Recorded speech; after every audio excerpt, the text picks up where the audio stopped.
¿Qué sucede cuando aquellos que se creen intocables reciben un golpe mortal en su propio búnker? En una noche que ya es conocida como la Noche Infernal, la guerra en Ucrania vivió un giro inesperado. Un ataque sorpresa de precisión quirúrgica por parte de Rusia destruyó por completo el centro de mando subterráneo de la OTAN en el oeste ucraniano. El búnker, considerado indestructible por sus creadores, fue reducido a escombros en cuestión de segundos. Las explosiones soterradas acabaron con la vida de decenas de altos mandos aliados, algunos de los cuales coordinaban directamente operaciones secretas contra objetivos rusos. Lo más impactante no fue solo la destrucción física, sino el silencio absoluto e inusual que siguió desde Bruselas. Sin conferencias de prensa, sin comunicados oficiales, sin siquiera reconocimiento del incidente. Un vacío informativo que, lejos de tranquilizar, genera aún más inquietud. ¿Qué intenta ocultar Occidente ante semejante catástrofe? Este ataque no es solo una acción militar, es una declaración de Moscú de que las reglas del juego han cambiado. Por primera vez en décadas, la propia estructura de mando de la Alianza Atlántica ha sido vulnerable y castigada en el corazón mismo de su operación encubierta.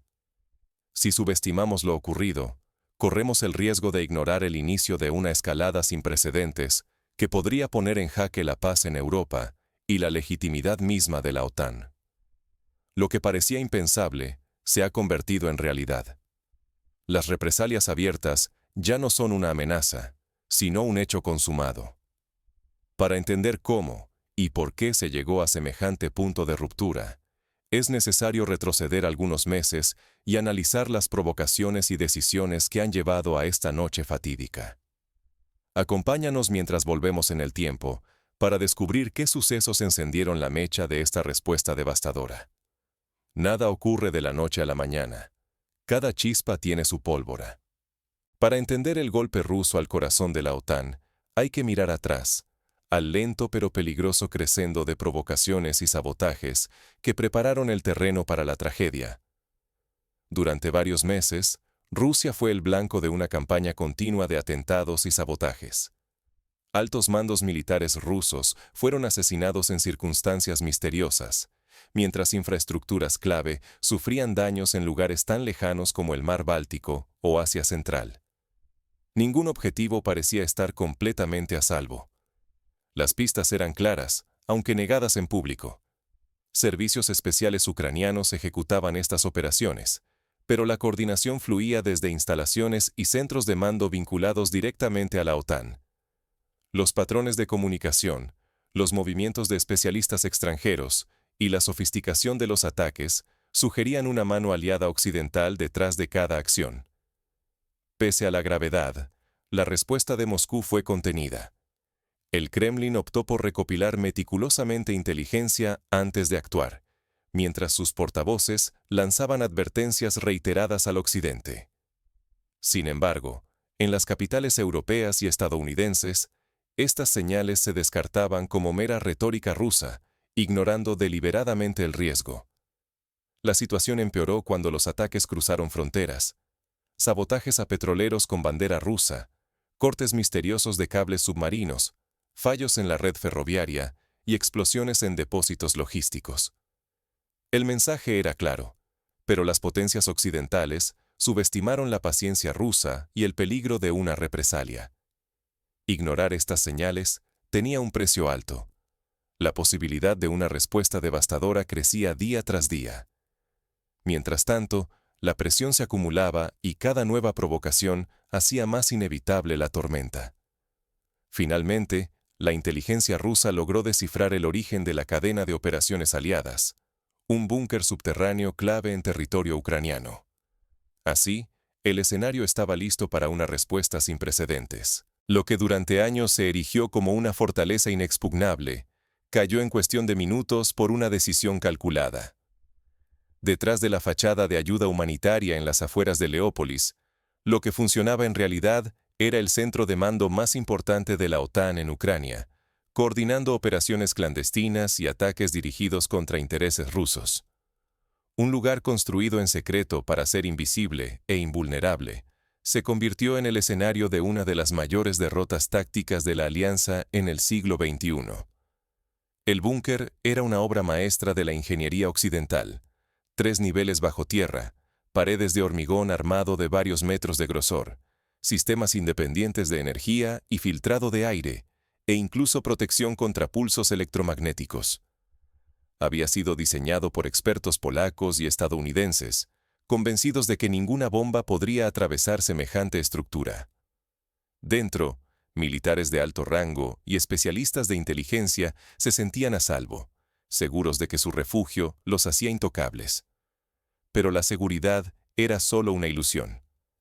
Meses de vigilancia e inteligencia rusa lograron identificar no solo la ubicación exacta del búnker, sino también los horarios en que albergaba la mayor concentración de oficiales aliados. Se eligió con precisión quirúrgica el momento del ataque. La madrugada de un sábado, durante la junta semanal donde se reunían los cerebros operativos de la OTAN en Ucrania. El operativo fue ejecutado con armamento de última generación, diseñado específicamente para destruir fortificaciones subterráneas. 4 misiles hipersónicos fueron lanzados en perfecta sincronización, cada uno calculado para impactar en distintos puntos y niveles del búnker. El primer impacto destruyó la capa superior de hormigón, abriendo una brecha. El segundo y tercer misil penetraron hasta el corazón del centro de mando, donde en ese instante se encontraban decenas de oficiales y analistas. El cuarto completó la devastación, colapsando los 3 niveles y sellando el destino de quienes estaban adentro. En menos de 10 minutos, lo que había tomado años construir se redujo a escombros y humo. Los sensores sísmicos de la región registraron temblores equivalentes a una pequeña explosión volcánica, y la tierra tembló hasta en pueblos cercanos. Desde la superficie, solo se veía una enorme columna de polvo y fuego elevándose donde antes había únicamente una colina silenciosa. Entre los sobrevivientes, las historias son un testimonio del horror vivido. Un oficial alemán que logró salir con vida relató, entre lágrimas, cómo la luz desapareció de repente y el estruendo de los derrumbes llenó el espacio.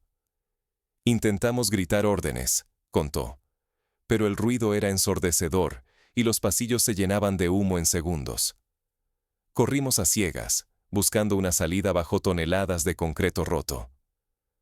La mayoría de sus colegas no tuvieron esa oportunidad. Muchos murieron instantáneamente. Otros quedaron atrapados para siempre bajo los escombros. La lista de bajas fue catastrófica.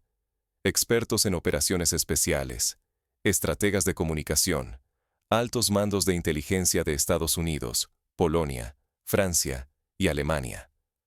La magnitud de la pérdida representa un golpe sin precedentes para la capacidad de respuesta y coordinación de la OTAN en el teatro ucraniano. Decenas de años de experiencia y conocimiento estratégico desaparecieron en una sola noche, dejando a la alianza sin brújula en el momento más crítico. Mientras la tragedia se desarrollaba en el subsuelo, en la superficie reinaba el caos y la urgencia del rescate. El silencio y la negación de Bruselas solo hacían más evidente la gravedad de lo ocurrido. Pero, ¿por qué Bruselas y Washington optaron por el silencio absoluto? El siguiente capítulo revela cómo la crisis interna y el temor al pánico público llevaron a la OTAN a ocultar la verdad, sembrando aún más dudas sobre la seguridad europea. No solo el búnker se vino abajo, también la confianza y la narrativa de la alianza. A oscuras, con el aire saturado de polvo y el eco de explosiones aún retumbando, la evacuación fue un caos absoluto. Los pocos sobrevivientes emergieron entre gritos, algunos con heridas tan graves que no llegarían vivos al hospital. Helicópteros aterrizaban a toda prisa en claros improvisados, mientras equipos médicos luchaban por estabilizar a los heridos, sabiendo que cada minuto era vital. El silencio era total, ni listas de víctimas, ni comunicados. Los familiares recibieron apenas mensajes lacónicos, sin detalles ni respuestas. Cuerpos identificados a medias, traslados discretos a hospitales en Polonia y Alemania, y una orden férrea de no hablar con nadie. La consigna para todos fue clara: nada de filtraciones. Los testigos directos, oficiales, pilotos, sanitarios, fueron presionados con amenazas veladas de represalias o consecuencias para sus carreras. Incluso los familiares de los caídos recibieron advertencias explícitas sobre la importancia del secreto por razones de seguridad nacional. El búnker destruido se convirtió en un fantasma en los medios. Ni una imagen, ni un dato oficial. Durante días, la opinión pública occidental ignoró la magnitud real del ataque. Mientras tanto, en Bruselas, la sede de la OTAN convocaba una reunión de emergencia. Lo que por fuera parecía unidad, por dentro era una tormenta de reproches y temor. Algunos países miembros exigían represalias inmediatas, otros alertaban sobre el peligro de una escalada fuera de control. Nadie se atrevía a aceptar la vulnerabilidad expuesta. La confianza mutua se resquebrajaba entre acusaciones veladas y dudas sobre la seguridad de los propios altos mandos. La postura oficial fue el mutismo. Ni desmentidos ni confirmaciones, solo evasivas y un llamado a la prudencia. Nada de reconocer bajas, mucho menos admitir que el corazón operativo de la alianza había sido destruido en segundos. Pero el vacío informativo solo alimentaba rumores y el escepticismo de la prensa internacional. En Moscú, la reacción fue distinta. Altos funcionarios rusos amenazaron públicamente con revelar pruebas, grabaciones, restos de armamento occidental, comunicaciones interceptadas. Incluso deslizaron la posibilidad de llevar el caso ante el Consejo de Seguridad de Naciones Unidas, asegurando que la comunidad internacional debía conocer la verdad. El mensaje era claro. Ya no jugaban a la defensa, ahora ponían las cartas sobre la mesa. En este ambiente de secretismo y fractura interna, la OTAN se enfrenta a un dilema existencial. Si reconocen lo ocurrido, su imagen de invulnerabilidad se desmorona, y la presión política interna podría ser insostenible. Pero si insisten en el silencio, arriesgan perder la iniciativa, dejando a Rusia como la única voz con narrativa propia y pruebas en mano. La legitimidad y capacidad de disuasión de la alianza están en juego, y cualquier error podría precipitar una escalada directa. Pero la presión no tardaría en aumentar.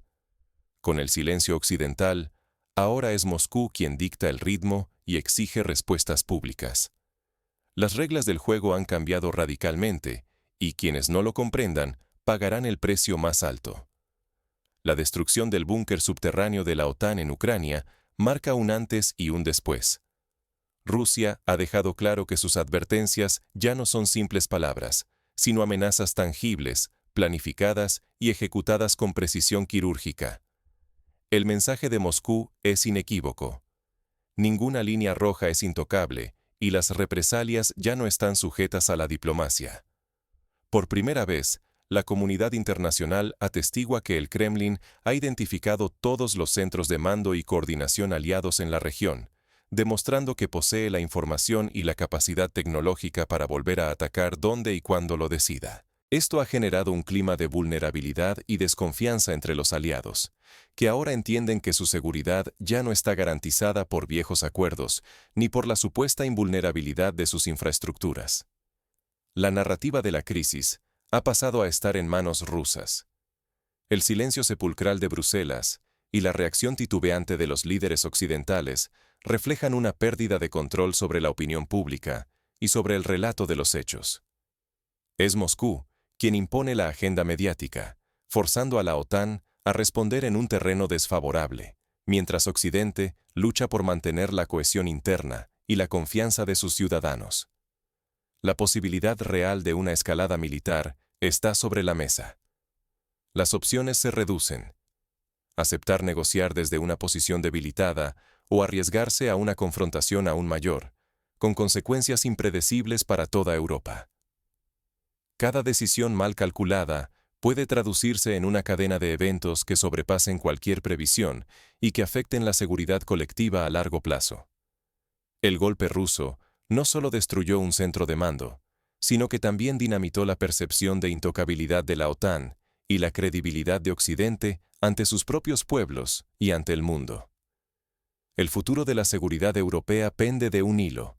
Las antiguas certezas han quedado hechas polvo bajo los escombros del búnker, y cada error de juicio podría provocar consecuencias globales. Llegamos así al interrogante crucial. ¿Es este el principio del fin o el inicio de una nueva etapa de confrontación directa? A continuación, exploraremos cómo reaccionan los actores principales ante esta nueva realidad y qué alternativas quedan sobre la mesa para evitar una espiral fuera de control. Hoy somos testigos de un momento que podría marcar generaciones. ¿Qué harías tú ante un mundo al borde del abismo? No se trata solo de un enfrentamiento militar o de la destrucción de un búnker. Estamos presenciando cómo las decisiones de ambos bandos reescriben el futuro de Europa, y quizás, del planeta entero. El silencio de Bruselas ante el ataque ruso al búnker subterráneo de la OTAN en Ucrania es, en sí mismo, un grito de crisis interna. ¿Por qué calla Occidente ante un golpe tan devastador? Esta negativa a reconocer lo sucedido revela miedo, incertidumbre y, sobre todo, una alianza que tambalea en sus propios cimientos, obligada a cuestionar sus estrategias más secretas. Pero Moscú también ha hecho su jugada más arriesgada, demostrando una voluntad de escalar el conflicto que no se veía desde los días más tensos de la Guerra Fría. El mensaje es claro. Ningún refugio es completamente seguro, y toda acción encubierta puede ser respondida de forma brutal y directa.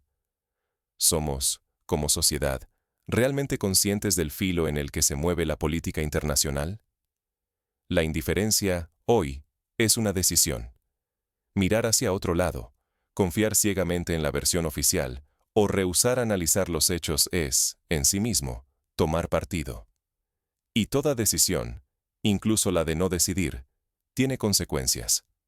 Para nuestra seguridad, para la estabilidad global y para la memoria histórica que dejaremos a las próximas generaciones. Te invito a reflexionar. ¿Qué aprendemos de este episodio? ¿Hasta qué punto los líderes que elegimos, los medios que consumimos y las narrativas que repetimos nos convierten en actores o cómplices de estos giros peligrosos en la historia? ¿Estamos preparados para exigir transparencia y responsabilidad antes de que el siguiente paso nos arrastre irremediablemente a un conflicto mayor? Hoy, el futuro de Europa y la credibilidad de sus líderes están entrelazados en una maraña de secretos y respuestas violentas. Es tiempo de mirar más allá de los titulares y preguntarnos qué papel queremos jugar en este tablero. En el siguiente episodio, desvelaremos cómo las reacciones de la opinión pública y los movimientos diplomáticos en la sombra podrían marcar el rumbo de los acontecimientos, y qué señales debemos buscar para anticipar el próximo gran cambio.